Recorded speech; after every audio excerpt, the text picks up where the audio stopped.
On to Ukraine now. It seems like Kyiv and Moscow are being nudged to begin a dialogue. Today, the Kremlin made a big statement. Russia doesn't want to change the government in Ukraine. The Kremlin spokesperson was asked about Putin's goals. It was a pointed question. And Dmitry Peskov said that Russia does not intend to change Ukraine's government. Why is this such a big deal? Because when Russia went to war, Putin had painted a target on the back of Zelensky and his aides.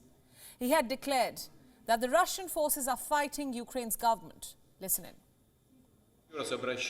Once again, I appeal to the servicemen of the armed forces of Ukraine. Do not let neo-Nazis use your children, wives and the elderly as human shields. Take power into your own hands. It seems that it will be easier for us to agree than with this gang of drug addicts and neo-Nazis who settled in Kiev and took the entire Ukrainian people hostage.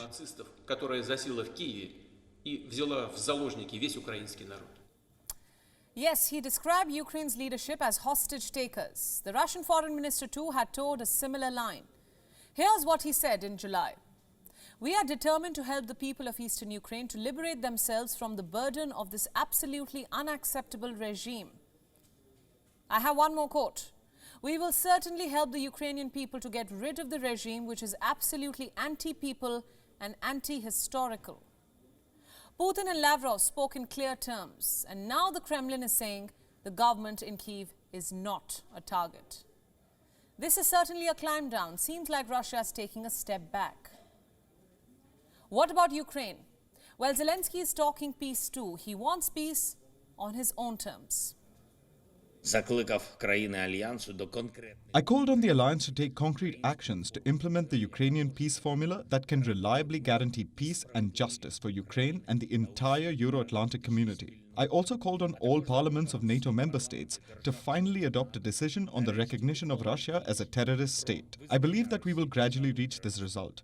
This is how Russia will be perceived in the world, exactly as it has become, a terrorist state. Declare Russia a terrorist state. Zelensky wants to look tough in front of his own citizens and the world. But behind the scenes, he is facing calls to negotiate. Reports say the US is putting pressure on Ukraine. They want the Zelensky government to begin talks, taking steps towards a negotiated settlement. Why does Washington want Kyiv to negotiate? Because the US thinks that Ukraine may not be able to win this war. Listen to what America's top military commander, General Mark Milley, said last week.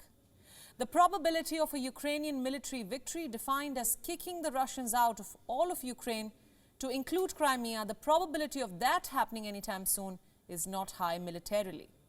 There may be a political solution where politically the Russians withdraw. That's possible. A political solution, that is what America is after, but Kyiv is unlikely to make any concessions. An advisor to Zelensky has called these attempts bizarre. When you have the initiative on the battlefield, it is slightly bizarre to receive proposals like, you will not be able to do everything by military means anyway. You need to negotiate. Leading the negotiations when you have the initiative means Ukraine must capitulate. Now that is a direct rebuttal to Mark Milley's statement. The message is clear. Kyiv wants to keep going. Recent events could complicate attempts at a truce further. Meanwhile, a video has emerged from the battleground. This can be disturbing for some viewers. We advise viewer discretion. Take a look.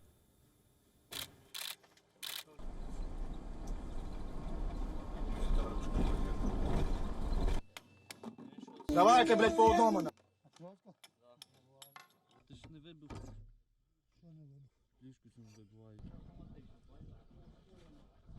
Офіцер, хто з вас? Всі вийшли? Виходь давай. Або...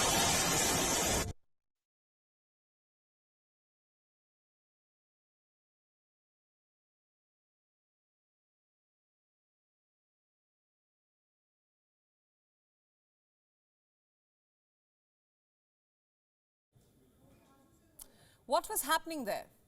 That video is believed to be from the Luhansk region. It has triggered accusations and counter-accusations. Russia says those soldiers were Ukrainian and committed war crimes. Moscow says more than 10 Russian prisoners of war were executed.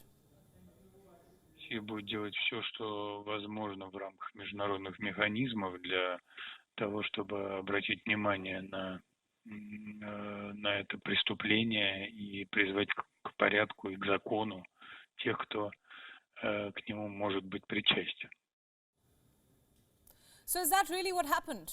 Kyiv was swift to issue a denial. Ukraine's Commissioner for Human Rights has dismissed the Russian accusations. The United Nations Human Rights Office is looking into that video too. It wants the allegations to be investigated. This, of course, is a developing story, and we will keep tracking the updates. WION World is now available in your country. Download the app now and get all the news updates on the move.